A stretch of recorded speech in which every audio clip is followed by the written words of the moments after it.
Ce sont des systèmes qui font partie de la famille de ce qu'on appelle les murs manteaux. Ils sont appliqués donc à l'extérieur de l'ouvrage, à l'extérieur de la maison, de l'immeuble par exemple. Les différentes composantes du système sont d'abord un isolant, le plus souvent du polystyrène expansé.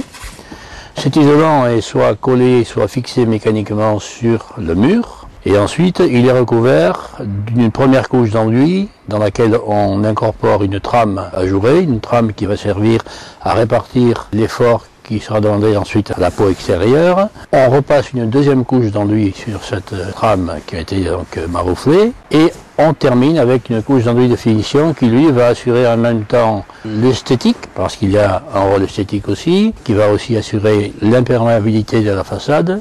On isole par l'extérieur parce qu'on évite ainsi aux grosses œuvres, c'est-à-dire à toute la maçonnerie extérieure et à éventuellement la peinture qui pourrait le recouvrir, d'être exposé aux agressions climatiques, aux intempéries et donc aux variations du support, à la fissuration, etc.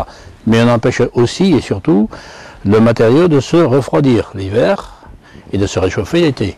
Alors vous voyez ici l'épaisseur du gros œuvre, en l'occurrence c'est du parpaing, sur lequel nous avons collé le polystyrène avec une colle, un ciment colle par plot, ce qui permet également de créer une lame d'air, ici que vous voyez.